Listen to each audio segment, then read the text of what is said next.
All right, welcome back to Morning Live. Now, Mayhem ruled in Parliament last week. Allegations have emerged with Parliamentary Protection Services reporting injuries while removing the EFF members out of the chamber.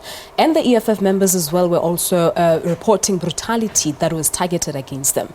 The event was meant to be an address on the state of the nation, but the scenes of violence and the use of unsavoury language became the order of the day, leaving the nation despondent. Baleka Mbete is the Speaker of the National Assembly, and she joins us this morning in our studios in Johannesburg. Madam Speaker, it's a very good morning to you, and thank you so much for your time. Thank you very much, and thanks for inviting me. Thank you so much for coming through. Now, how do you feel after what happened in Parliament last week? Well, first of all, I think the focus really should be the actual address by the President. And for me, what's critical that came out of the State of the Nation address is, for instance, how he is referring to us, the Land Expropriation Act, which for me is the single most critical area that we need to address as South Africa in order to move forward the Land Reform and Redistribution of Land Act. And in fact, how we give back the land to the people so as that also to become part and parcel of what boosts the economic fortunes of our people. So yes, there was we ended up with a drama, which in fact is not the first time.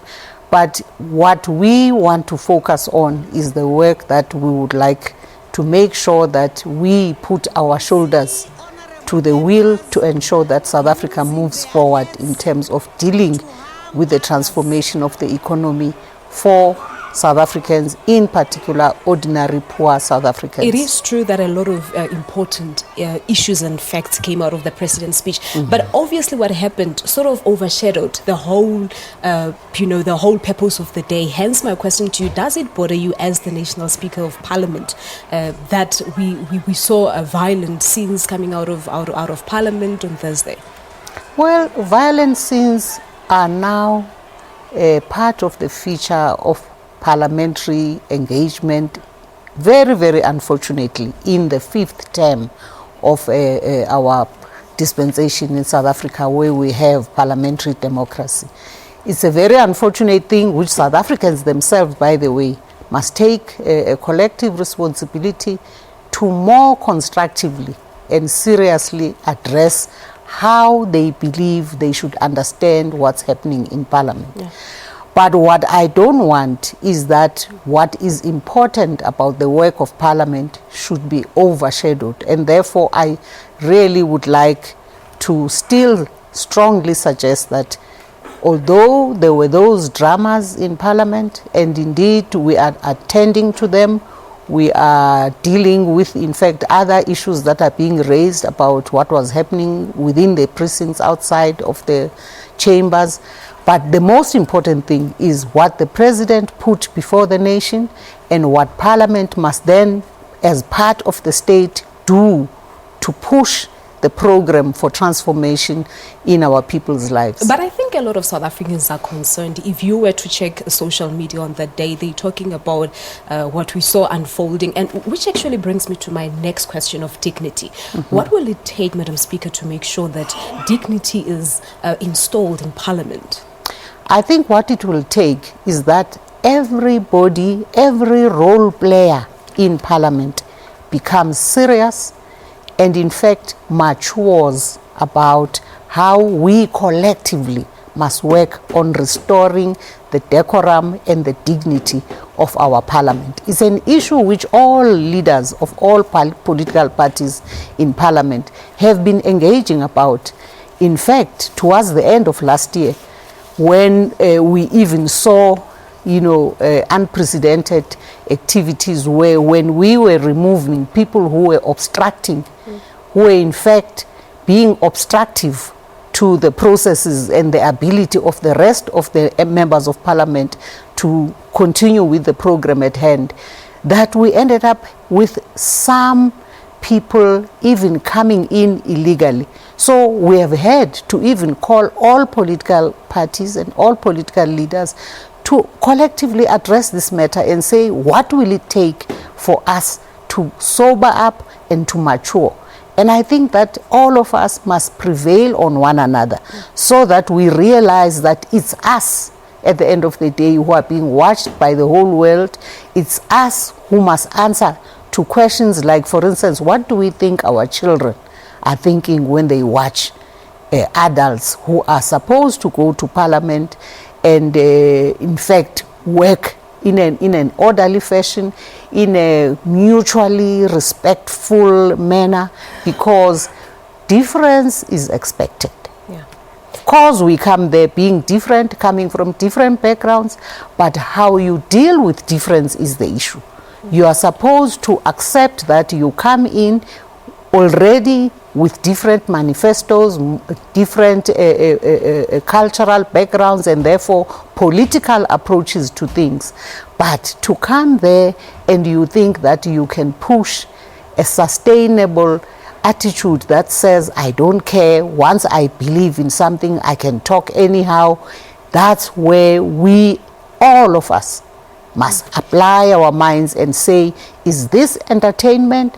Is this responsibility? Is this something that we've got to put our foot down about and say enough is enough? Now, members have accused you of being a little bit harsh. Do you sometimes regret the way in which you oversee the proceedings as the presiding officer? I mean, let's take into consideration the request by the Democratic Alliance that there should be a moment of silence for the 94 patients who died in Gauteng. I'm glad you are raising that issue. You will remember that, first of all, the president himself in the State of the Nation address raised that matter. So, as I had said to the DA, I believe that it is a worthy issue, but from the perspective of somebody who is in the chair, to create a precedent when in fact the chief whip of the Democratic Alliance is a player in the running of Parliament. He knows how things are done. And I believe this matter has already been raised and clarified in the public, for instance, by the chief whip of the ANC, that they could have done that, but with prior notice having been given to the process, with the issue having been put to the program committee, so that those things could have been worked on and agreed. And the question of saying that there was no empathy does not even arise, because some of us are not theorizing about issues of mental problems and all the things that happened in the institutions. It's something that in our own families features. So it's not a question of not being empathetic, but it's a matter of how you do things and how we respect our own rules and procedures. And therefore saying, on a day which is the single most important occasion of Parliament in the political calendar of the country, you can allow people to knowingly come and undermine the process of Parliament is not acceptable. And let's not fool one another and think that they were genuine. It was more about political point scoring, and that is why they had flags as they walked into the house. And so I know that other people who make comments are making them from a point really where they don't know what is involved. I think that those honorable members knew that that was political point scoring.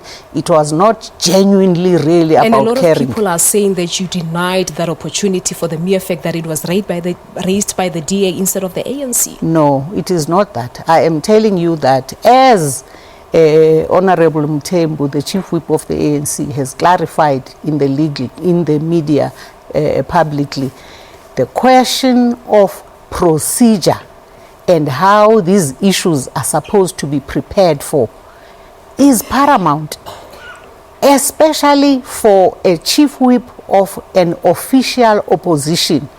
He is supposed to also play a constructive role in the running of Parliament, in the respecting of procedures of Parliament. And therefore what he did was really not in order. All right, a quick one on this one. I must wrap now, but I know that a lot of people would want to hear your take. We know Parliament is investigating words that were used, such as Izinja dogs, and the F word was also heard in Parliament. What usually happens if people are found to have, transgressed these rules? What's supposed to happen is that there should be a complaint and we should be able to investigate it, because remember, we have the Hansard, which reflects in terms of voice what exactly different people around the house, around the chamber would have said. So we would then pursue it on the basis Has of there that. been a complaint late? Not that I'm aware stage. of. Not Right. that I'm aware of. I'm afraid that's where you're going to leave it due to time's constraints, but thank you so much. Okay. Thank you very much indeed. There you have it, the National Assembly Speaker, Baleka Mbete, talking to us about what we have seen happening in Parliament last week, Thursday. Well, it's a minute after